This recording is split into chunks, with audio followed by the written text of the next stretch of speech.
The exhibition came about after a number of us went on some walks with Analog Wonderland, who are supplying film.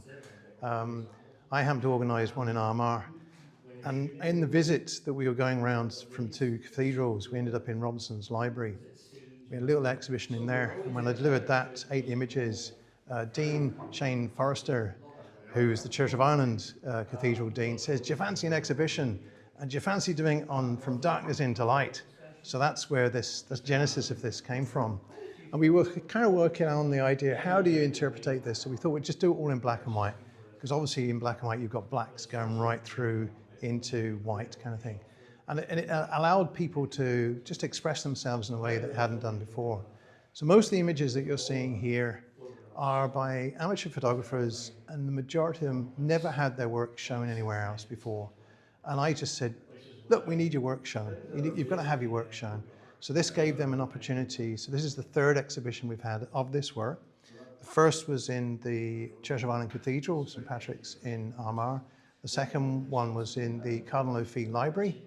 And we were lucky enough to have it here in Newry. By accident, there was a cancellation. They just said, can you slot this in? So we thought we'd get it in there. So that's where we are. When you look back at that, you say that the sort of the Genesis, and I love the biblical reference there.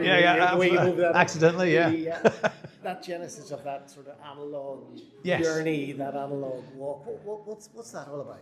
So what we're finding is, I have a digital camera, and I went to Canada to visit my grandchildren, and I shot 700 shots, just nonsense. As you do. And they get lost. One of the lovely things is that we're using old film cameras, 35mm, some of us medium format. I've got a little twin lens reflex and stuff. You slow down. You in the medium format, you've got 12 frames, so you don't want to go through those too quickly. In a 35mm camera, you've got 24 to 36. And so you really slow down and think about the photograph you're taking. And the whole thing is about slowing down, thinking about it, and then taking a photograph. In fact, I put a roll of film in it, and the counter was missing on one of my cameras. It was a Pentax MX. And it seemed to go on for ages and ages and ages and ages. I kind of go, when's this roll of film?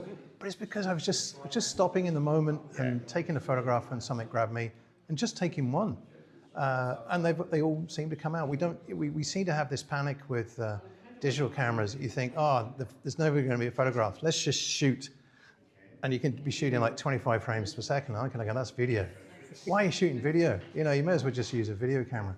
But these, it's just capturing that moment that you happen to come across, freezing a moment in time that's always in the past, but it's something for everybody in every generation to look for. And as you look around the exhibition, and you've seen it grow, and you've seen that sort of journey that it's had from the walk between the cathedrals, to adding in other perspectives as well. When you look at it, what do you see, and what catches your eye? This is 11 photographers have done their work, and it was important to have a community of photographers do their work, because how often do you get a chance to talk about what you're doing or share a passion with somebody else? And this is what this is. It's about building community, and already, although this is black and white, which takes out the colour, so there's no distraction of colour. I'm now talking to a number of other photographers in the Dromintee and Jonesborough area who are shooting digital, but they have a passion for photography as well.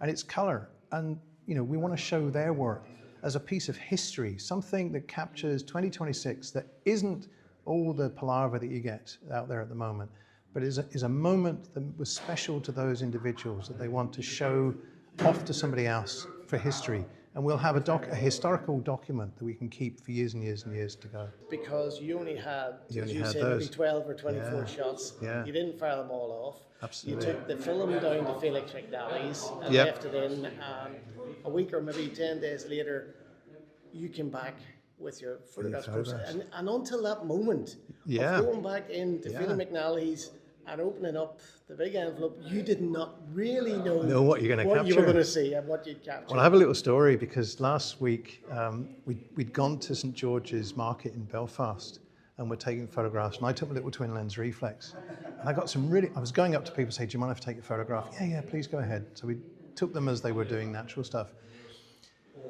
I thought to myself when I got home, I've got to make sure I process this right. So I processed it. So I got an old 35mm roll. It didn't matter what happened to that. Yeah, the chemicals are fine. And then absentmindedly, the first roll of the other, I put fix in instead of Dev. And I went, oh no! So I washed it out as quickly as possible. So there's a little wave on the film, but thankfully I've managed to kept the shots that I wanted, cropped in a little bit more. And one of the 3 of the photographs I'm getting printed up by somebody else. And again, as you said, you didn't know whether or not, on the Saturday that we shot it, it was like a week later before I found out whether I got any images or whether the film was ruined or whatnot.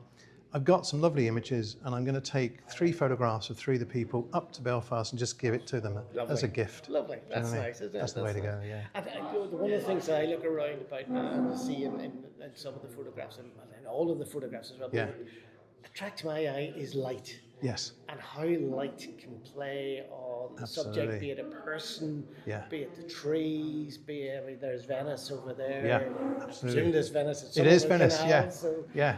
how the light can change what you see absolutely. in the moment, and then off the film through that development process, how light changes there as well. Well, one of the things is we've got Peter here, whose photographs are over in the corner there, and you'll see that he's been using some infrared film, which changes the way the light is received anyway.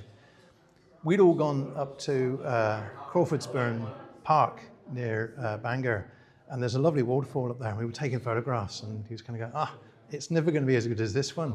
And he showed us one from early morning where the sun was coming through and all the light rays, and we were kind of going, we can't compete with that. It's not about competition, but it's just that different times of day, different lighting, different the golden effects. hour, The gold, absolutely. I mean, I've got a photograph. Will look for. Yeah. Well, I got a photograph up there which looks all black, but right in the corner, in the top left, there's a little circle of light where there's a silhouette of a person, and it's just that you can see details in the darkness. But it was just this idea of walking into the light, and it was my interpretation of that particular from darkness into light theme. Well, listen, it's a wonderful exhibition. Thank you very much. Come and have a look at it, capture the images, think about it, and think about the next time you lift your digital camera or your film camera. Yeah, absolutely. What's the moment you're trying to capture? Don't hoover up everything. Absolutely, don't hoover. The other thing is that if you're going to spend £2,500 on a digital camera, why not look on eBay and pick up a camera for about 15 or 20 quid? A roll of film, it may cost about £6 for black and white, £15 for colour, but you're not going to spend £2,500. That's true. And you can learn how to process the film, and you've put something into that a digital one which is really kind of throwaway. So that's more important. I fixed up a little Pratica recently. There was a problem with the release button, and I 3D printed something that went inside, and it worked. And that camera's gone off to Australia now because somebody else has just got enthusiastic with film and they wanted to get into it. And what best to use? A Pratica MTL3, which cost about 15 quid off eBay. There you go. They're going up though because more and more people are getting interested. You're hoovering them all up. I'm hoovering them all up, yeah. I'm hoovering them all up. That's it. I've got loads of cameras and my wife's saying you need to get rid of these cameras, but on eBay. I'm giving them to people. They're getting, and I think that's the important thing. Yeah, get into this. I have negatives from 40, 50 years ago. I won't lose those negatives. They'll still be around. I'm losing all the digital hard drives because they keep changing formats and things. And something you think you've got won't work the next day. But I can go back and rescan all those negatives whenever I like, and they're going to be a sort of family heirloom for the future, especially with grandchildren growing up now. Want to know, what does Papa do? And what did he do? What was he up to? And the fact that they've got images of him. And I'm trying to do the same with cinefilm and any videos that we would have had in the past. Just memories for the young ones to look at and see where they come from. Very important. Everybody's story is important. You need to capture it.